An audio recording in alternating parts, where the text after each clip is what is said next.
Problems seem to stem from life situations or issues with other people. There's always an assumption that we and the world around us are not as we should be. Some call it existential angst. So if we don't lay down and give up, we look for things we can do to fix that. We try to make ourselves look better, get busy with accomplishing, take substances to escape, and basically get away one way or another. We strive for the good life and avoid discomfort. Some people look for solutions for existential angst by trying to figure and calculate, reading stacks of self-help books, staying in constant fix-it mode, journaling out all the thoughts and feelings. We look to an expected outcome at the end of a process of all this self-improvement. The opposite of this is celebrating whatever we are experiencing now as being exactly as it should be. We would be content, satisfied, and at peace. It takes more than someone telling you, be happy right now, to experience peace and joy on a regular basis. It doesn't take changing you, it takes changing your perspective. And when your perspective changes, everything changes. We can experience joy and freedom regardless of what's going on around us. There are practices for changing the perceptions that hinder us so we can perceive clearly and regularly that we're right where we should be. There's an old metaphor in which the ocean represents the ground of being, the unified field, the ocean of consciousness, and we're the wave. We're an individual part of the ocean, but we're still the ocean. And the ocean represents our fundamental ground and the matrix that underlies our universe. And inherent in it is freedom from suffering, the freedom from suffering that we seek at the end of our existential angst. And most of us have an everyday existence like this. We have a sense that we're the ocean, but there's something preventing us from experiencing it fully. This dotted line is a barrier, and it makes us perceive ourselves and the world as the cause of our problems. What is this dotted line between us and directly experiencing the joy and freedom of consciousness? I call it the net. It is a web of judgments and labels which become our beliefs and viewpoints from which spring our coping skills. And they are a weaving of stored impressions that become a barrier to our ability to experience life directly. It's as if the net is the lens in a pair of simulation goggles that cloud our perspective and leave us with only a virtual reality instead of clear perception.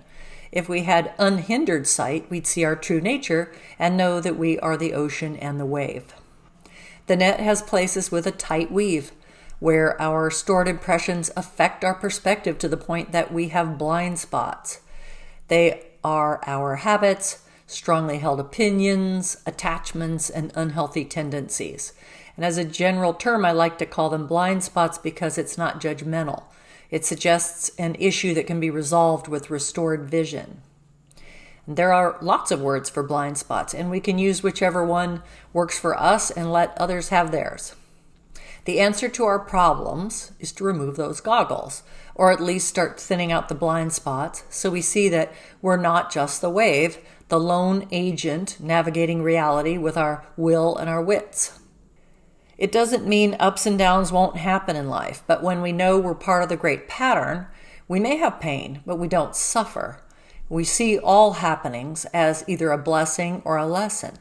So how do we diminish the net so that we can see our true nature more clearly? We take the things that upset us in life and we look closer. What does this situation tell me about how I'm seeing myself and the world? How am I seeing ocean versus wave instead of a non-dual view? We find we wear masks that help us navigate the dualistic world we think we see. And when we uncover and grow our compassion for these personas, our net of blind spots starts coming down. Here are some personas from my paintings. They are visual descriptions of blind spots that had a hold on me. And you don't have to be an artist to do creative practices like this that face our old ideas in a spirit of play. And it works wonders for gaining acceptance for our old ways of being. And while we become aware of and start to accept the net, we can also practice directly accessing the ocean as much as is possible to us. and we may only be able to see little bits through the net for a while, but if we keep practicing resting in presence, we'll gain more access all the time. All these practices are best done with help and support from others. I don't think it can be done alone, so getting a mentor and a community is the last thing I'll add to the problem-solving toolbox. If you haven't caught on yet, this toolkit solves all your problems because problems are perceived as such when we live on the surface, thinking that temporary situations are really what's ailing us. Life doesn't go perfectly. It does what it always has. We just see problems in a very different light, and they stop causing us suffering. And these tools don't bring an overnight fix, nor would that be possible, but starting on the journey can start making a difference right away.